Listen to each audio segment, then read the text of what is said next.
Greetings, everyone, and welcome. It is January the 4th, late in the evening here in Ukraine, and I'm coming to you tonight with some facts out of Ukraine. Very interesting stories coming. Some are very positive for Ukraine, others are not quite so positive. But in general, we've got some good things happening inside Ukraine today and outside Ukraine. I want to talk specifically about capitulation there in Slovakia. Not Fico, but the Slovakian people really forcing and communicating that Fico, we don't want you. We don't want your policies, and we don't want any alignment with Russia or Vladimir Putin. Good stuff. We'll talk about that. Also, Transnistria region, and we're also going to look at the front lines a little bit. Thank you for being here. Thank you for sharing. Thank you for commenting. Let's jump right in. I can tell you right now, Slovakia capitulating, and this is not Fico. Right now, Fico is in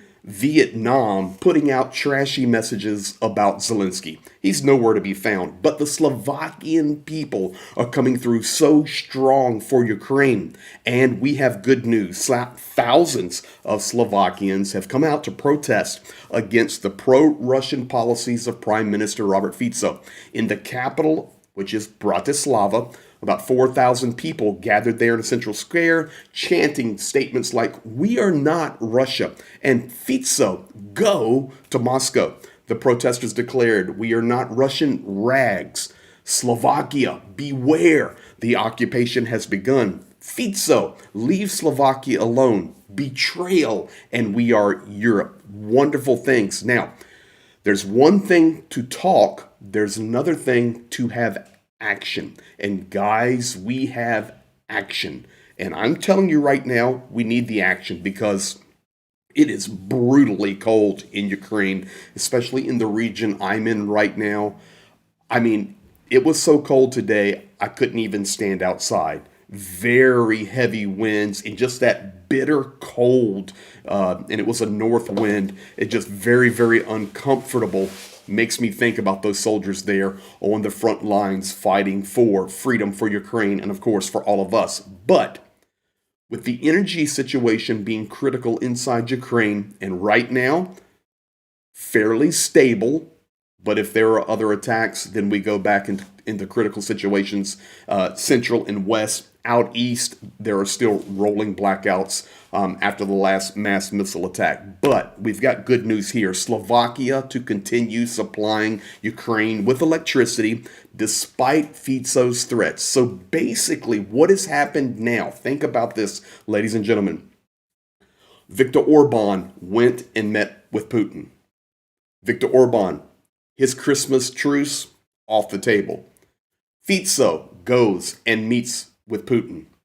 Okay, we're not going to supply energy to Ukraine if you turn the pipeline off. Of course, January 1st, Ukraine turned the pipeline off. But what happens? Fico, you're not so important anymore. And even the Slovakian people standing in protest against their own prime minister and his alignment with not only Vladimir Putin, but with the narratives of the Kremlin. Slovakia's state-owned electricity grid operator SEPS, which actually stands for Slovakia Electricity Transmission Systems. I know the letters don't line up with the acronym, but that's what it stands for. Will, red and underlined, supply electricity to Ukraine and fulfill its contract with Ukrenergo. Now, that contract is through the spring of 2025. But ladies and gentlemen, that is the most critical time in the cold, hard winter. Slovakia will continue to export up to 150 megawatts of power to Ukraine when they need it. So thank you, Slovakia. Now, folks, take a look at some of these pictures here. They're absolutely incredible. Guys, this is Slovakia. I know Slovakia was getting a lot of bad press when Fico was running his mouth, and he's still running his mouth and aligning himself with Vladimir Putin. But this is the Slovakian people. The pictures you're seeing here, Slovakian people have been helped and have been a big help for Ukraine, and we can't minimize it due to Prime Minister Fico and his trash. You can see here a person holding up the sign against the Z there. The red banner in the back, it says, Fico, Go to Moscow. Just go to Moscow. Here's some other pictures. Incredible. People standing out there in solidarity. Here is a banner laid on the ground and people were walking on it. And what does it say? Of course, you see the image there of Vladimir Putin, and it says, Russia is a terroristic state. So, ladies and gentlemen, this is Slovakia. And this is good news. When we were expecting maybe a different story with what Fico was saying, Slovakia coming hard, capitulating on this information, and really this forced yielding to what is right by the people, and also the energy transmission standing up to their contract and honoring it. Thank you, Slovakia. Now, Transnistria region. Yes, you can see here the map in yellow of Moldova. To the left of that is Romania. To the right of that is Ukraine. The Black Sea down below. This region here in the red, controlled literally by Moscow, now in critical situation because the gas has been turned off. Moldova proper, which actually includes the Transnistria region, but it's literally just been hijacked by Russia. What are they saying? We're glad to help transport power via Europe through Kishinev, through Moldova into Transnistria region. But the authorities of the Transnistria region, which is a puppet state of Russia, refused the offer from Moldova proper, from Kishinev, because they didn't want to partner with European nations, and also blamed it on the high prices that they would have to pay. So instead of the high prices or partnering with European nations, 80% of the Transnistria region out of power. They can't function.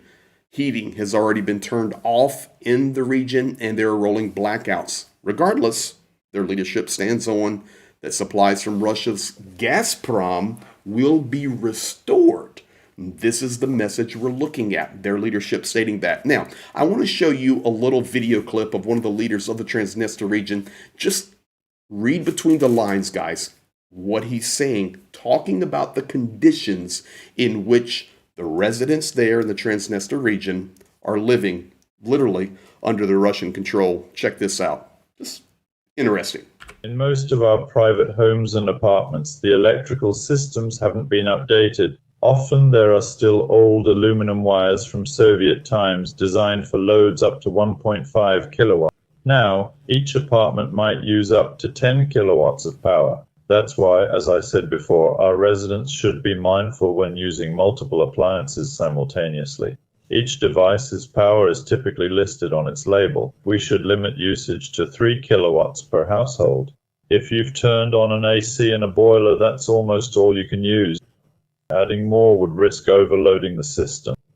Well, ladies and gentlemen, welcome to the Transnistria region, the puppet state of Vladimir Putin and the Kremlin. Okay, first of all, our buildings are old. We're still on the old aluminum type wirings. We can't handle overloads in the system. Okay, tells you the living conditions. And I've been in that region. It's like 1960s Soviet Union. That's a fact.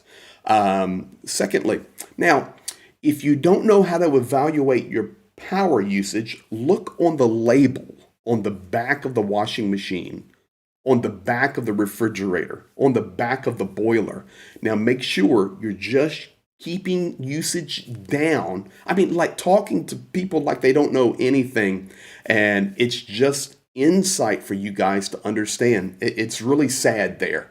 You know, it's a sad place. It's very dark. It's very gloomy. It's literally Soviet Union of the 60s. And this guy confirming it, even talking about how the situation there with the living conditions have not been updated, and there's really nothing they can do about it. So we will continue to watch this situation, specifically because the leadership of the Transnistria guaranteeing their people that Russia's Gazprom will be turned back on soon, and we're not going to go toward Moldova or the European Union for help. It'll be interesting. We'll be watching it. Time will tell.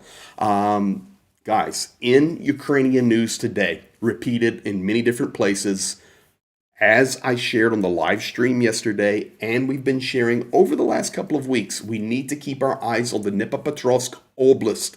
This coming out also many, many avenues today inside Ukraine. They're watching it very closely. You can see on the map here, over on the left, Kryvyi Rih, kind of figure it out there. In the south, Zaporizhia, but the highlighted green area with the red outline around it is the Dnipropetrovsk Oblast. Over on the right, you see a yellow star. That yellow star is the location of the city of Pokrovsk, where we've been following and will continue to follow the battles that are wrapping around Pokrovsk in Mirnograd, trying to take those paved highways and take those cities in the future. But Russian positions in the red circle there are only 7 kilometers from the border, the geographical border of the Dnipropetrovsk Oblast. And as we've discussed before, if Russia goes into the Dnipropetrovsk Oblast, that will signal a completely different phase and stage of this war. It is very, very interesting to watch, and we will keep our eyes on it. But it's not just myself or others talking about it. Today inside Ukraine, they were talking about it. Watch the Dnipropetrovsk Oblast, and our guys are fighting for it. We have defenses there,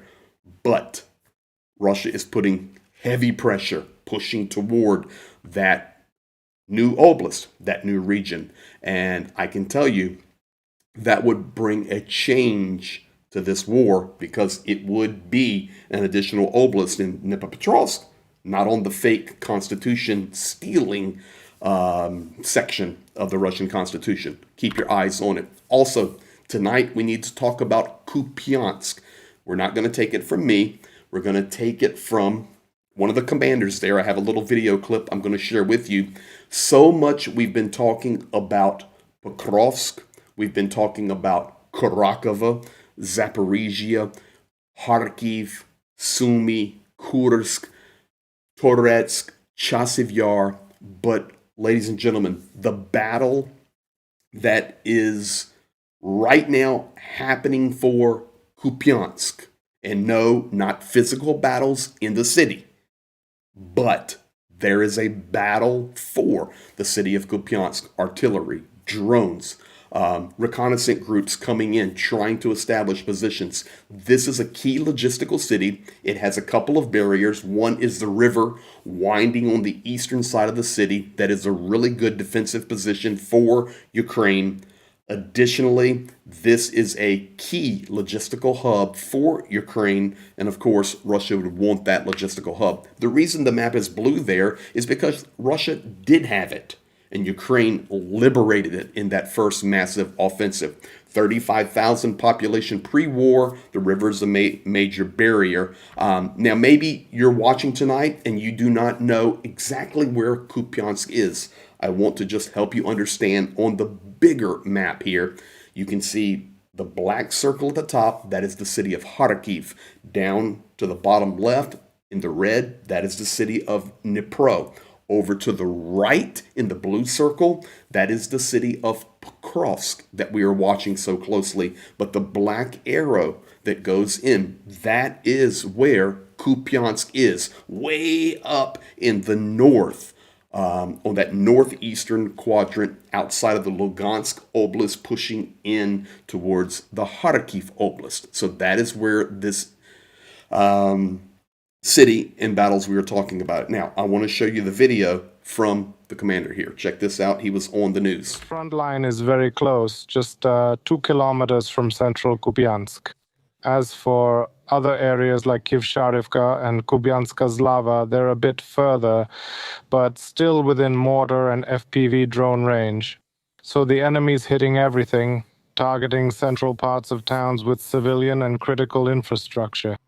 So, ladies and gentlemen, that's what we have there. That's the update. And tonight, on the update, I wanted to draw our attention to Kupyansk. We cannot, forget about it, as we're so focused on Pokrovsk and Kharkov and Kursk, the Ukrainian invasion into sovereign Russian territory, the missile strikes.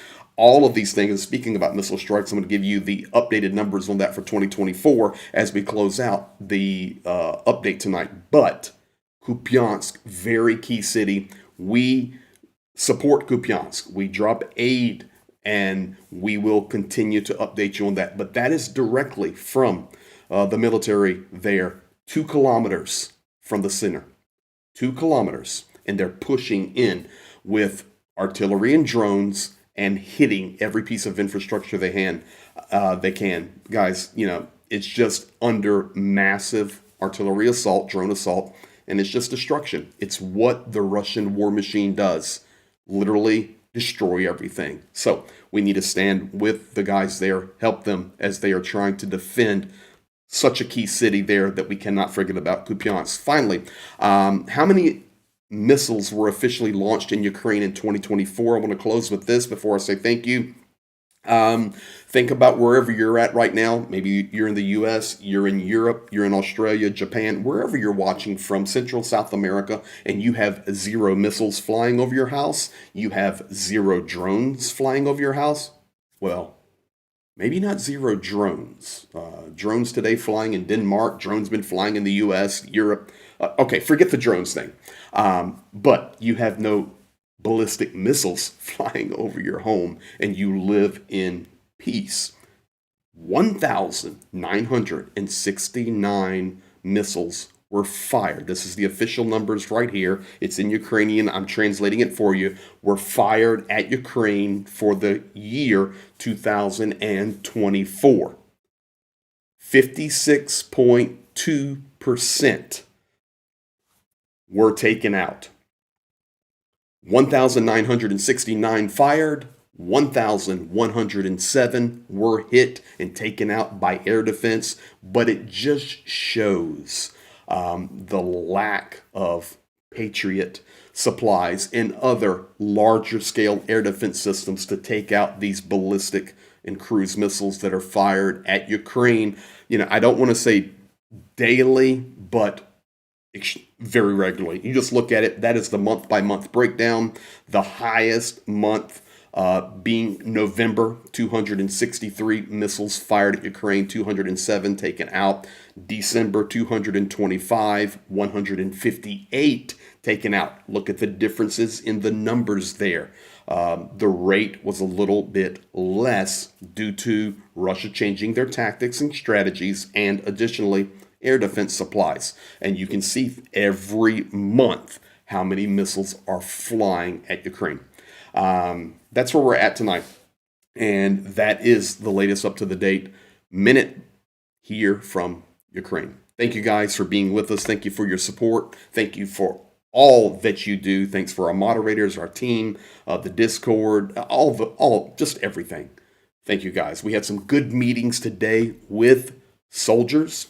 We have some meetings scheduled over the next few days in regard to supplies we will be dropping, visiting wounded soldiers in the hospitals. We have other things that we are working on, partnering with other guys, and you will be seeing it all. Thank you for being here. Thank you for all that you do. Be blessed, and we'll catch you later.